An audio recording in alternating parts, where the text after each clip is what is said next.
রাজউক ওয়াসা city কর্পোরেশনের সমন্বিত কাজের ফল হিসেবে আগামী 2 মাসের মধ্যে হাতিরঝিল লেকের পরিষ্কার পরিচ্ছন্নতায় আমূল পরিবর্তন আসবে বলে জানিয়েছেন গৃহায়ন ও গণপূর্ত প্রতিমন্ত্রী আহমদ সোহেল মঞ্জুর। রাজধানীর হাতিরঝিল লেকে পরিচ্ছন্নতা অভিযান পরিদর্শনে এসে তিনি কথা বলেন। তার স্থানীয় সরকার প্রতিমন্ত্রী মীর শাহে আলম বলেন, সুয়ারেজ লাইন লেকের সাথে সংযুক্ত করা বিগত সরকারের ভুল সিদ্ধান্ত। সেজন্যই লেক অপরিচ্ছন্ন ও জলাবদ্ধতা তৈরি হচ্ছে। এরই মধ্যে 1000 কোটি টাকার প্রকল্প হাতে নেওয়া হয়েছে, যা একনেকে পাশ হলে পরিচ্ছন্নতার কাজ করা সম্ভব হবে বলে জানান প্রতিমন্ত্রী। এ সময় রাজুক চেয়ারম্যান রিয়াজুল ইসলাম জানান, লেকের বর্জ্য পরিষ্কারের জন্য এসটিপি স্থাপন করা হচ্ছে। সমন্বিত করে দিয়েছি।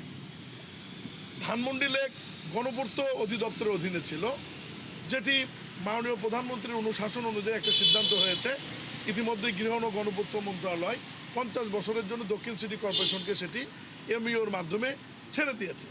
ইতিমধ্যেই ধানমন্ডি লেক একটা প্রকল্প গ্রহণ করা হয়েছে, রক্ষণাবেক্ষণ করা যায় এবং এটাতে যাতে আরও লোকজন এটা এসে ঢাকার এটা একটা স্পেশালি এটা একটা ল্যান্ডমার্ক, আপনারা সবাই জানেন, এবং অনেক বিদেশি পর্যটকরাও এখানে আসেন। তো এটাকে একদম টপ মোস্ট প্রায়োরিটি দিয়ে আমরা চাবো যে এটা যাতে সুন্দরভাবে মেনটেন করা হয়। এবং এখানে বেশ কিছু ইনসিডেন্ট ঘটনা হয়েছে অতীতে অপর্যাপ্ত লাইটের কারণে এবং রক্ষণাবেক্ষণের অভাবে। তো আমরা ইনশাল্লাহ দ্রুত এ ব্যাপারে কাজ করছি।